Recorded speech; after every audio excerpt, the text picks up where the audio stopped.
오늘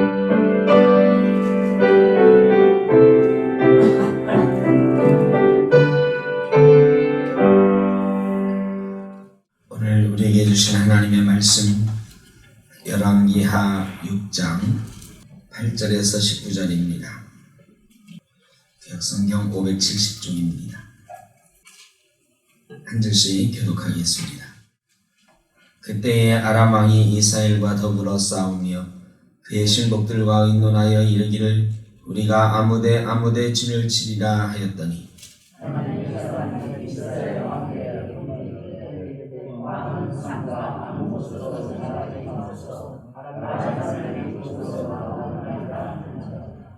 이스라엘 왕이 하나님의 사람이 자기에게 말하여 경계한 곳으로 사람을 보내 방배하기가 한두 번이 아닌지라.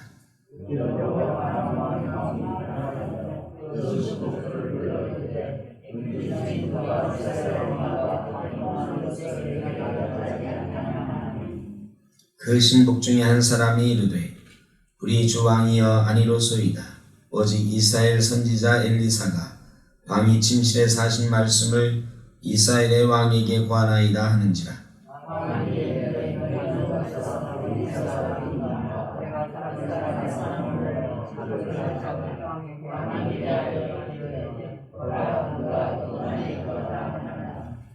왕이 이에 말과 병거와 많은 군사를 보냈네. 그들이 밤에 가서 그 성읍을 에워쌌더라.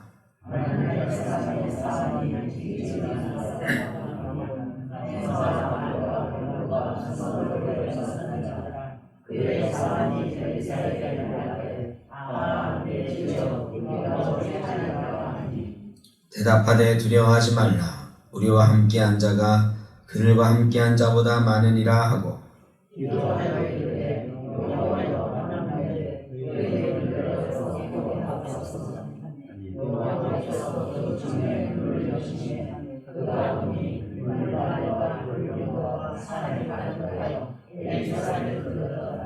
아람 사람이 엘리사에게 내려오매 엘리사가 여호와께 기도하여 이르되 원하건대 저 무리의 눈을 어둡게 하옵소서 하매 엘리사의 말대로 그들의 눈을 어둡게 하신지라.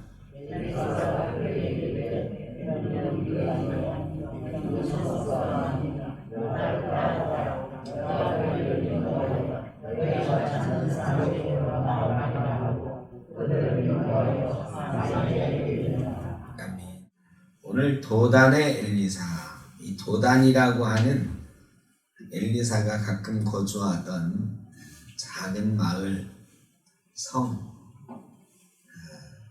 그 말씀을 함께 살펴보겠습니다. 먼저 우리가 읽지 않은 6장 상반부에 나오는 말씀은 엘리사와 제자들의 삶에 관한 이야기입니다. 엘리사와 제자들이 가난했습니다.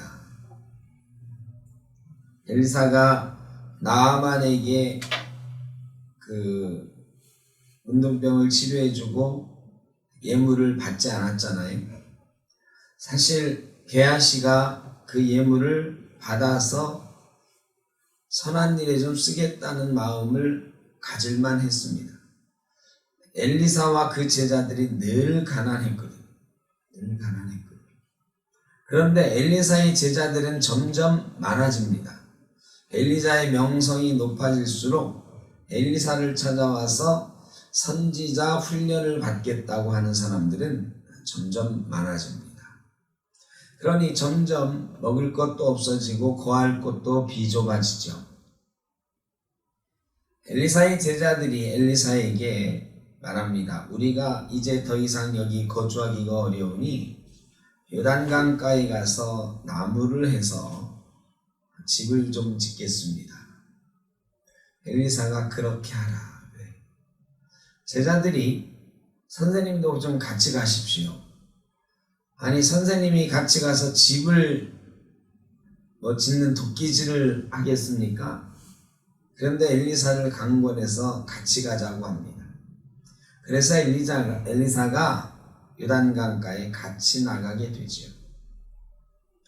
이 제자들이 선생님 보고 같이 가자 강권하는 것은 사실은 자기들끼리 나가면 뭔가 좀 두려운 마음, 이런 것들이 있었던 것 같아요. 엘리사가 하나님께서 함께 하시는 사람이다 생각을 하고 엘리사가 어디든지 함께 가주시기를 원하는 마음, 이것은 하나님께서 어디든지 같이 가주시기를 원하는 그런 마음과도 일맥상통한다고 할 수가 있습니다.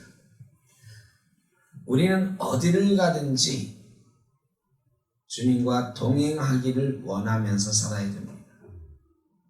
이게 신앙생활의 처음 걸음이죠. 제자로서 살아가는 첫 번째 걸음은 함께 가겠다는 것입니다. 주님과 함께 가겠다. 선생님과 함께 가고 싶다. 함께 간다라는 것, 하나님과 함께 간다라는 것, 이게 우리 신앙생활의 출발입니다. 우리는 어디를 가든지 주님께서 나와 함께 가신다 하는 이 생각 가지고 가야 돼요. 그러면 하나님의 뜻이 무엇인가도 생각하게 되고 두려운 현장에 가도 두렵지 않을 수 있는 것입니다. 엘리사가 제자들하고 함께 갔습니다. 도끼질을 해가지고 나무를 잘라요. 이 요단 강가니까 아무래도 다른 곳보다는 나무들이 많습니다. 실제로 이스라엘에 가보면 요단 강가에 어느 곳에는 나무들이 꽤 우거져 있는 곳도 있습니다. 그 나무들을 잘라서 집을 지으려고 했던 거예요. 근데 이 제자들이 사실은 도끼질 하는데 익숙한 사람들은 아니었던 것 같습니다. 도끼로 나무를 패는데 번갈아 가면서 막 팼겠지요. 그러다가 여러분 도끼질 해보셨죠? 남자분들 옛날에 다 도끼질 해보셨죠? 저도 어릴 때는 도끼질 해봤는데 이 도끼질이 그렇게 만만치가 않아요. 더군다나 생나무 장작 패는 거는 그래도 좀 난데 이 생나무 패는 게 정말 쉽지 않습니다. 이 도끼를 딱 찍으면 이 도끼날이 팍 박힐 것 같은데 이 서툰 사람이 도끼질하면 어떻게 됩니까?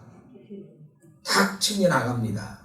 근데 이 튕겨나가는 힘이 사실은 이 내리치는 힘과 도끼의 무게에 이게 있기 때문에 상당히 큽니다. 그래서 딱 잘못 쳤을 때 튕기면 손이 얼얼합니다. 근데 강가에 있는 나무를 패는데 이 도끼질이 정말 서툰 사람이었나 봐. 땅 치는데 날이 나무에 안 밟히고 튕겨나간 거예요. 근데 튕겨나가는 힘이 세다 보니까 이 손에서 도끼가 빠지고 말았어요. 그리고 어디로 갔을까요? 강으로 풍덩 해버렸어요. 제자가 흑빛이 돼가지고 엘리사에게 선생님 큰일 났습니다. 큰일 났습니다. 도끼가 강에 빠졌습니다. 도끼가 강에 빠졌습니다. 이게 이 요단강은요, 그 여리고성 그 가나안 땅으로 처음 들어갈 때 요단강에 이 물이 넘친다 그랬잖아요. 요단강 깊은 계곡이에요. 우리나라 강같이 이 강가에는 백사장이 있고 막 이렇게 생각하면 안 돼요.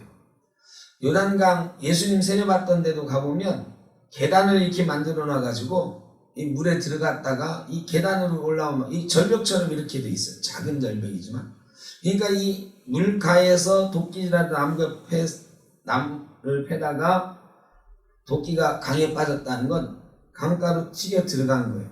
이거는 낮은 데로 이렇게 가가지고 건져올 수 있는 이런 상황이 아닌 거예요. 어디 빠졌는지도 깊이를 가늠할 수 없는 부분도 있는 거예요. 이 계곡처럼 되어 있는 강이라서 갑자기 깊어지는 그런 강이에요. 물론 건기에는 아주 나지막한 그 발목까지밖에 안 오는 그런 곳도 많지만 깊은 곳은 그렇지 않습니다. 나무가 우거져 있는 곳 아마 깊은 물이었을 것입니다. 제자가 흑빛이 되어가지고 엘리사에게 말합니다. 도끼가 빠졌다. 그런데 더 큰 일은 그 뒤에 있어요. 도끼가 빌려온 것입니다. 여러분, 예전에 도끼 이런 게 그렇게 흔하지 않을 때, 이 철기 문명이 아직 정착되지 않았을 때, 이때 철기가 막 시작될 때인데, 다윗 시대에는 철기가 이스라엘에 완전히 보급되지 않았어요. 다윗 시대에는 칼 맡은 사람이 따로 있고 칼 가진 왕은 칼 가진 사람 몇 명 안 됐어요. 철기에 칼을 가진 사람은 몇 명 안 됐어요.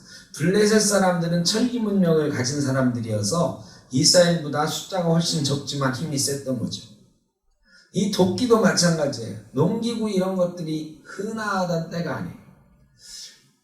시골에 살아본 분들은 낫, 도끼 이런 게 어떻습니까? 집에서 굉장히 중요한 도구였던 때가 있잖아요. 근데 이거를 남의 거 빌려왔다. 제자들은 도끼를 평소에 사용하던 사람이 아니니까 빌려온 거예요. 근데 이게 굉장히 중요한 농사도구예요. 쉽게 만들 수 없는 거예요. 대장간에 가가지고 하나 새로 만들려면 상당한 비용도 지불해야 되고 시간도 많이 걸려야 되는 거예요. 도끼가 없으면 나무를 패지 못하니까 불을 피지 못하고, 이 도끼는 필수품인데 제자들이 사정사정해서 빌려왔을 거란 말이죠. 잘 쓰고 돌려줄게. 근데 그게 빠진 거예요. 아주 난감한 상황이 된 거지. 이때 엘리사가 물에 가지를 던지니까 도끼가 물 위로 떠올랐다. 그래서 제자들이 가서 도끼를 건졌다. 이런 에피소드 같은 기적적인 이야기가 나옵니다. 엘리사에게 임한 하나님의 능력, 또 그것을 사모하고 엘리사와 함께 가기를 원하는 제자들의 모습이 나와 있습니다. 이런 에피소드 뒤에 오늘 말씀이 있어요. 엘리사가 이렇게 하나님의 능력을 힘입은 선지자였는데 이스라엘 왕에게도 이 능력을 계속 베풀어 주었습니다. 아람과 늘 전쟁하고 있었는데 이 아람이 아합 왕 이후에 배반했어요. 그래 더 많이 쳐들어오고 전쟁이 심한데 아람 왕이 한 번은 이 진을 이렇게 쳐놓고 매복하고 그러는 거죠. 이스라엘 왕이 지나가면, 이스라엘 군대가 지나가면 치자 했는데 번번이 실패하는 거예요. 왜 실패하느냐? 이스라엘 왕이 그 매복한 데를 미리 알고 거기는 피해가든지 아니면 거기를 먼저 치든지, 거기 지나갈 때는 군대를 많이 준비해서 가든지, 아니 자기네 전술을 너무너무 속속들이 잘하는 거예요. 아람 왕이 생각하기를 이거는 딱 한 가지야. 뭐예요? 우리 속에 첩자가 있다. 그래가지고 이제 첩자를 잡으려고 신하들을 모아놓은 거죠.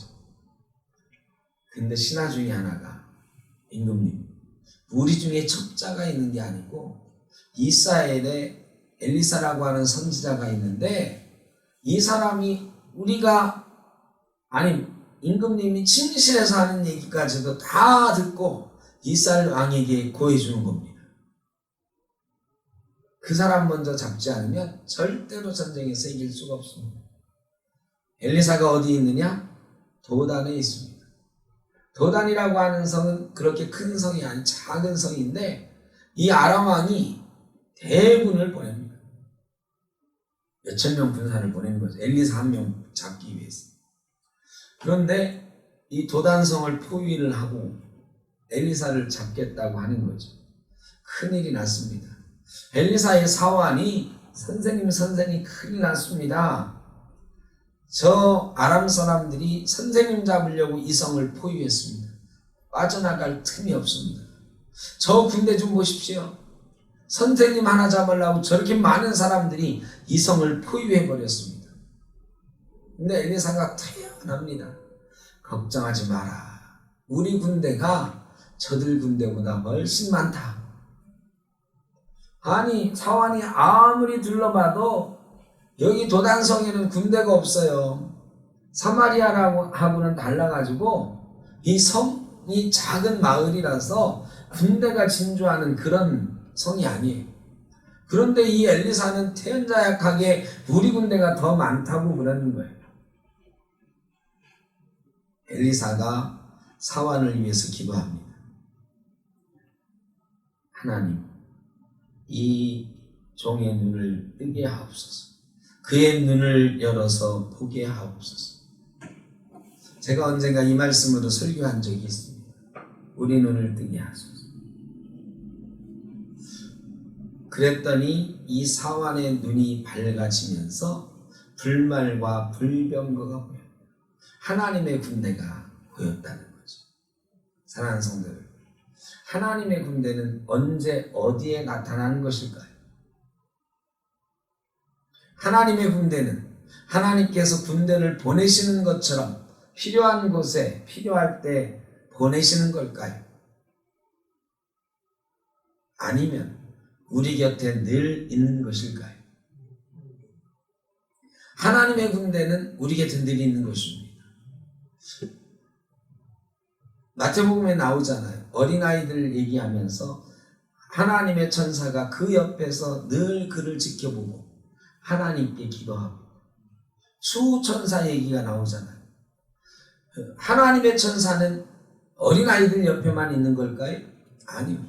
하나님의 천사는 늘 우리 곁에서 우리를 지키시고 우리 형편을 하나님께 아뢰고, 주님께서도 늘 우리와 함께 하시고 계시는 거죠.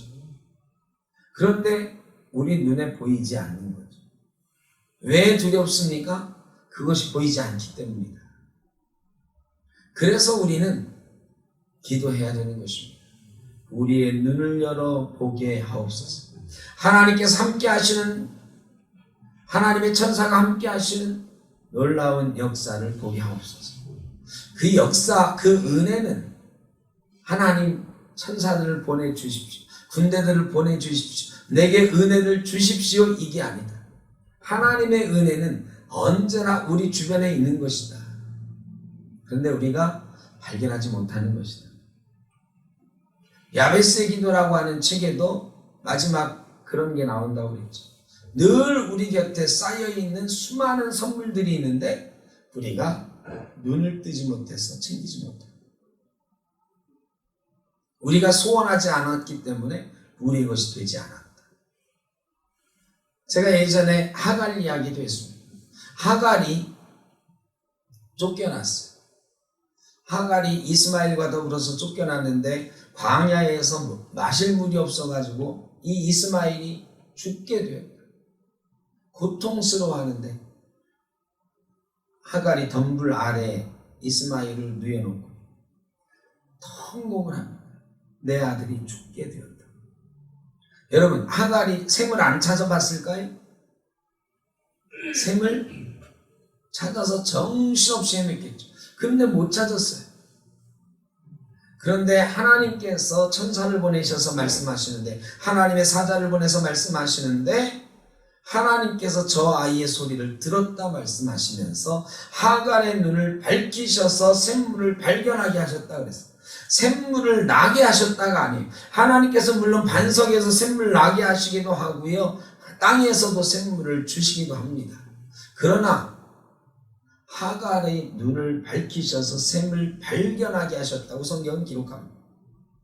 여러분, 하나님의 은혜는 우리 주변에 이미 있는 것입니다. 내 옆에 있는 것입니다. 하나님의 군대 불말과 불병거가 도단성 안에 있었던 것처럼, 엘리사와 함께 있었던 것처럼, 그 사환과 함께 있었던 것처럼 하나님의 은혜, 하나님의 군대는 늘 우리와 함께 계시는 줄로 믿습니다. 그런데 발견하지 못하는 거예요.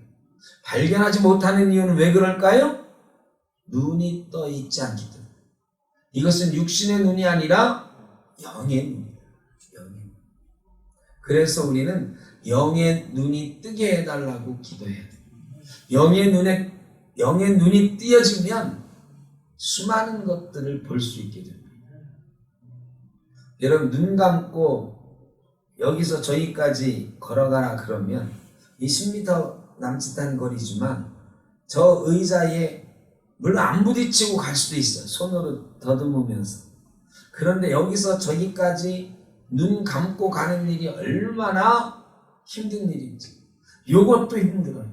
근데 한 1km 눈 감고 가야 된다고 하면 어떻겠습니까? 그야말로 두려움이죠.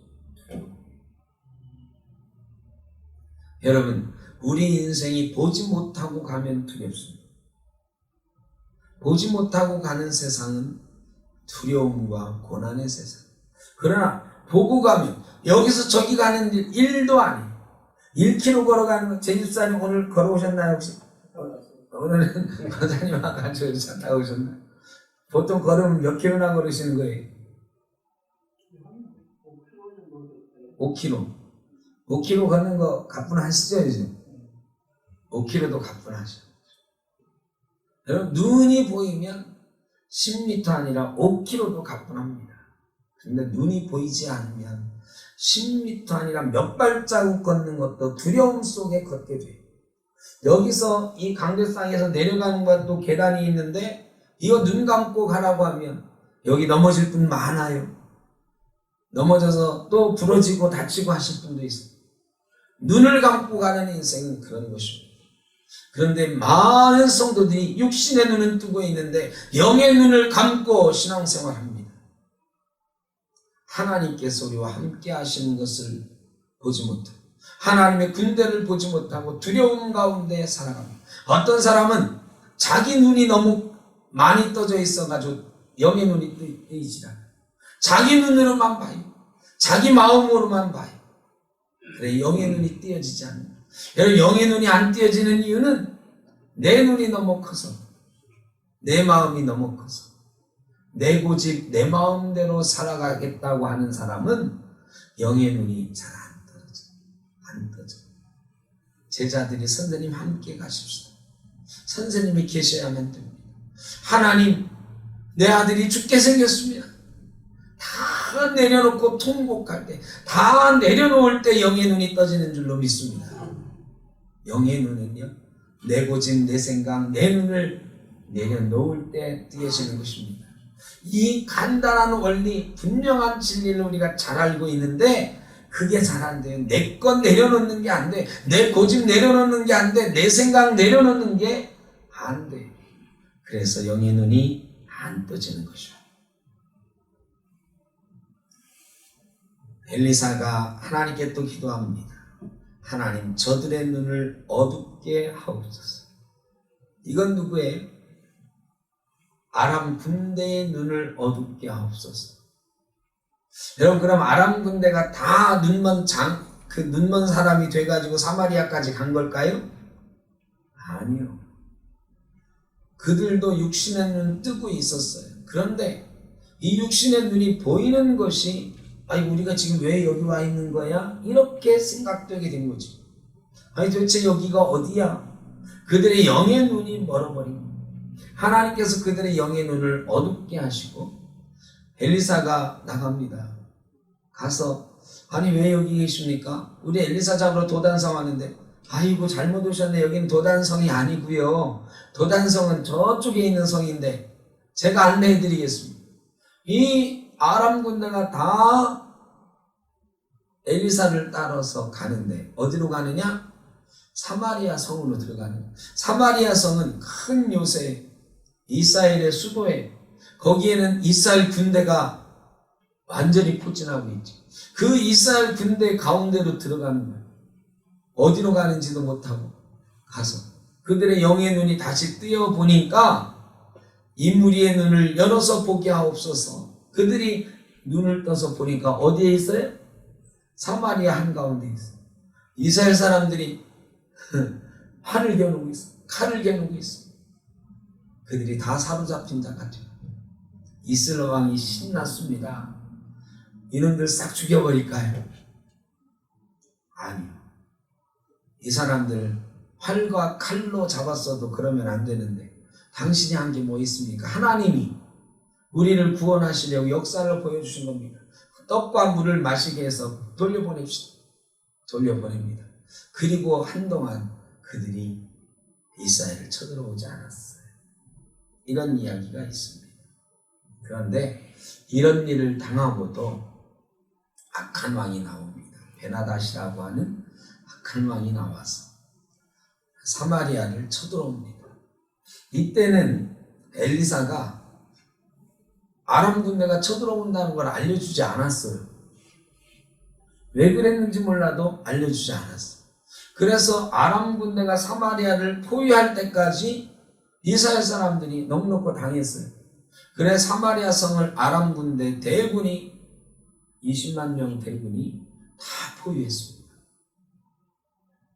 옴싹달싹을 못해. 그래 가뭄이 들었어요. 물이 떨어져 가요.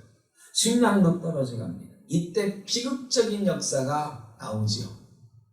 하루는 임금님 앞에 한 여인이 다른 여자를 끌고 옵니다. 임금님이 이 여자 좀 어떻게 좀 해주십시오. 왜 그러냐? 우리가 먹을 것이 없어 너무너무 배고파 죽게 되어서 오늘은 네 아들 잡아먹고 내일은 내 아들 잡아먹자 했습니다. 그래 어제는 내 아들을 잡아먹었습니다. 그런데 이제 이 여자 아들을 잡아먹을 차례인데 이 여자가 자기 아들을 빼돌려 숨겨놓고 안 내놓습니다. 성경에 나오는 역사 중에 제일 비극적인 사건이 여기서 나옵니다. 정말 비극적인 사건입니다. 여러분 그런데 예나 지금이나 이런 사건이 있어요. 요즘 먹을 거는 많아졌어요. 풍족해졌습니다. 근데 영적으로 빈곤해지고 가뭄이 드니까 어떤 현상들이 나타나요? 애들 잡아먹는 일이 나와요. 애들 잡아먹는 게 뭐예요?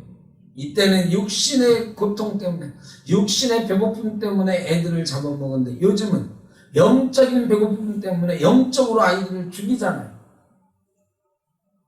내 영이 메말라가지고 아이들을 죽이는 일들이 생기잖아요. 뉴스에 말이죠. 이제는 놀랍지도 않은 뉴스들 자꾸 나와요. 엄마가 애기 어떻게 했다. 오늘 하필이면 어린이날인데 말이죠. 이 어린이날 참 입에 담기 어려운 우리 어린아이들이 정말 부모의 손에 의해서 학대당하고 죽임당하는 일까지. 도대체 어떻게 이런 상황이 되죠? 애들이 애를 낳잖아요. 막 20살도 안 된 애들이 불장난하다가 애를 낳고는 말이죠. 부모님들이 어쩔 수 없이 막 결혼시키잖아요. 근데 어떤 일도 있었느냐? 얘들이 갓난 애기를 남겨놓고 둘 다 PC방 가서 막 그 게임 중독돼가지고 막 며칠 동안 게임하고 와보니까 애가 죽어있죠. 갓난 애기 며칠 동안 먹을 것도 안 주고 뭐 이런 일도 생기고 말이죠.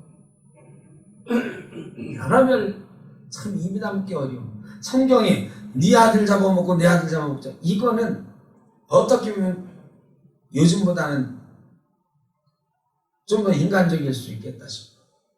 극한의 배고픔, 극한의 육신의 고통 가운데 가끔은 이런 사람도 생기죠. 아우슈비츠에서 진짜 있었던 일인지 모르지만 예전에 유대인들 가스실에 이렇게 밀어넣는데 아기 아는 엄마도 같이 아기랑 같이 가는 거예요. 그런데 대부분의 엄마들은 그럴 때 어떻게 해요? 가스는 밑에서부터 차오르거든요. 대부분 어떻게 해요? 네? 아기를 위로 이렇게 올리잖아요. 아기는 어떻게든 나중에. 그런데 어떤 엄마는 말이죠. 비극적인 이야기. 사실인지는 모르겠어요. 옛날부터 전해오는 이야기.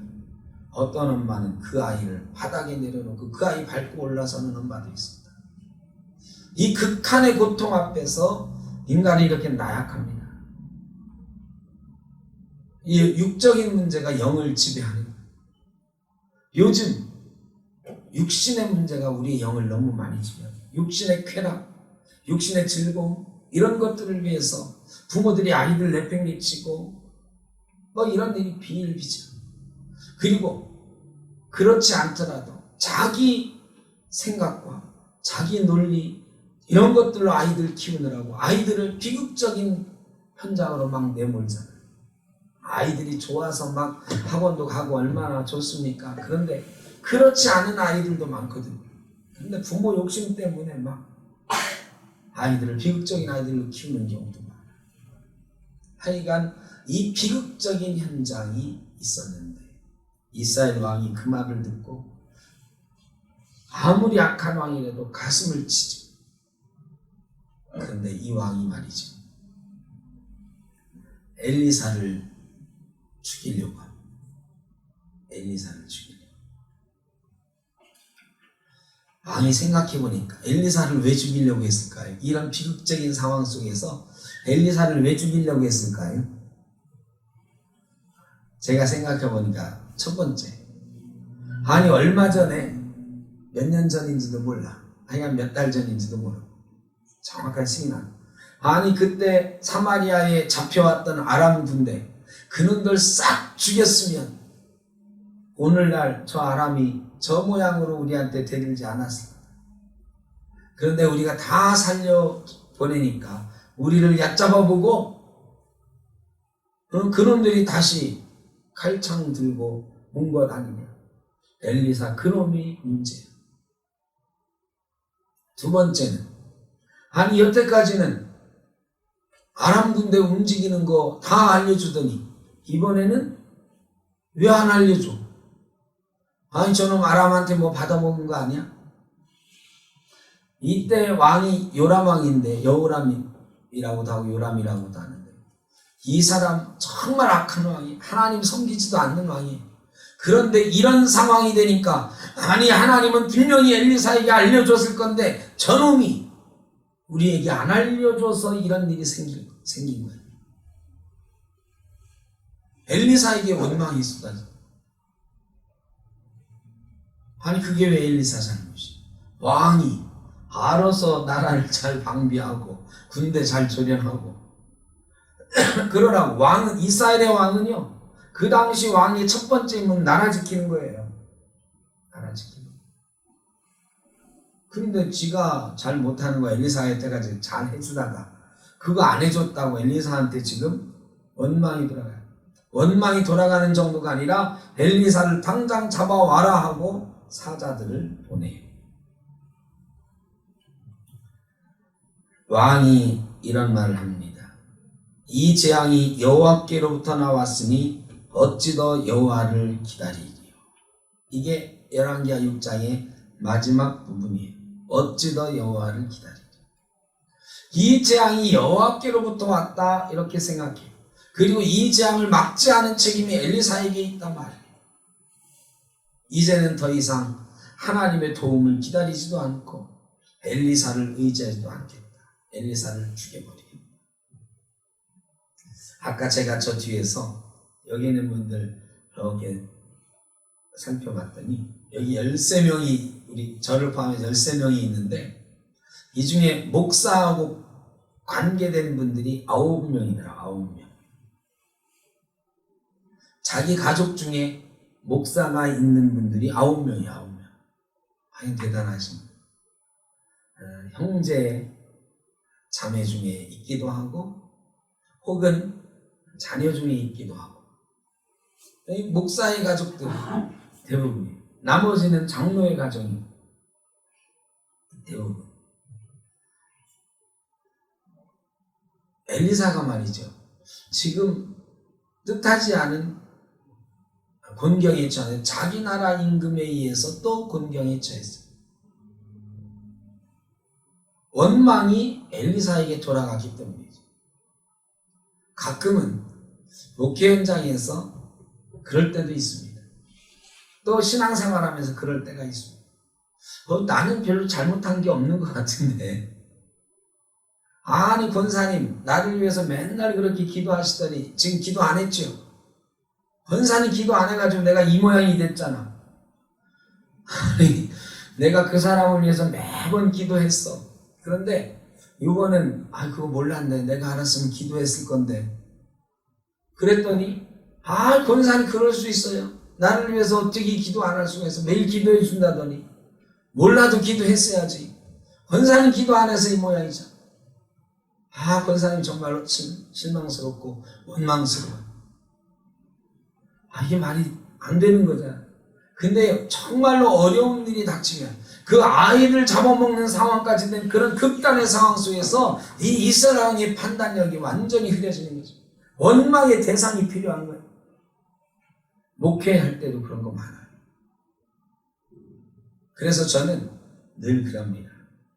늘 권사님 그냥 계세요. 장로님 그냥 계세요. 이거 결국은 다 저한테 올 겁니다. 실제 그래요. 여러분 자녀들 목회하시는 현장에서도 많이 들었을 거고, 여러분 형제들의 목회 현장에서도 들었을 거예요. 결국은 다 목사 책임 돼. 상황이 어려워지고 힘들면 원망의 대상을 찾아요. 근데 원망의 대상으로 제일 쉬운 게 목사, 장로, 권사. 원망의 대상을 찾아요. 그런데 따지고 보면 별로 잘못한 거 없고, 엘리사가 잘못한 게 뭐 있어요? 근데 엘리사를 잡아오라. 그 다음 얘기는 다음 주에 어떻게 되는지 다음 주에 이어서 말씀드리겠습니다. 사랑하는 성도 여러분,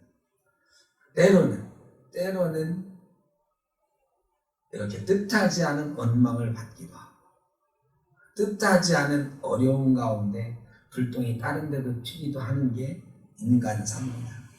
교회도 인간사가 넘쳐나는 곳이죠. 하나님의 역사가 일어나야 되는 곳이지만 사람들이 모여있는 곳이기 때문에 이런 인간의 생각들도 많이 있는 곳입니다. 그런 때 불똥이 혹 나한테 튈 수도 있습니다.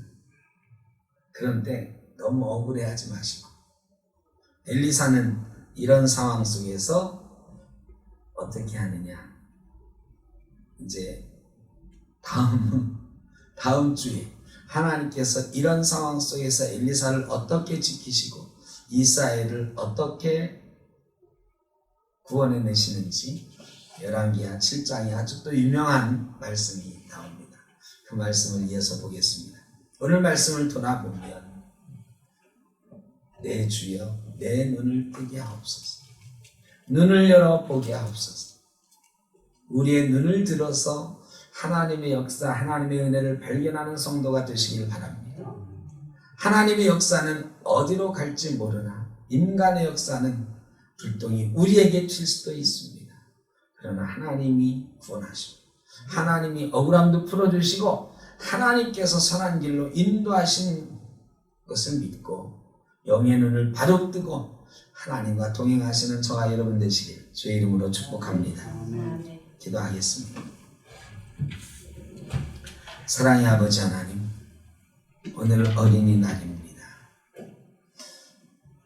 이 땅에 영의 눈이 점점 멀어져가는 상황을 보며 우리 어린아이들이 그 옛날 사마리아의 어린아이들처럼 비극적인 현장에 있지는 않은지 생각도 해봅니다.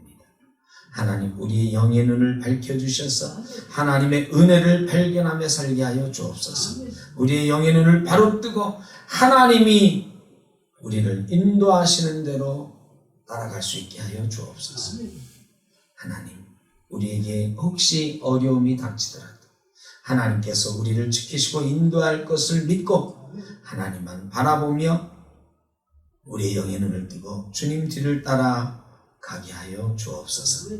흩어져 있는 우리 샘터교회 성도님들 어디에 있든지 지켜주시고 영적으로 밝게 하시고 영육간에 강건하여 날마다 행복한 삶을 누리게 하여 주옵소서. 특별히 우리 교회에 있는 가정들 또한 그 가정의 어린아이들 지켜주시고 하나님의 아이들로 잘 자랄 수 있도록 복내려 주옵소서. 이제는 우리 주 예수 그리스도의 크신 은혜와 아버지 하나님의 무한하신 사랑하심과 성령의 인도하시며 교통하심이 영의 눈을 뜨게 하옵소서. 하나님의 은혜를 발견하게 하옵소서. 소원하며 나아가는 주의 사랑하는 자녀들과 흩어져 있는 생토교회 모든 권속들 위해 어린 생명들 위해 영원토록 함께 하시기를 간절히 축원하옵나이다. 아멘.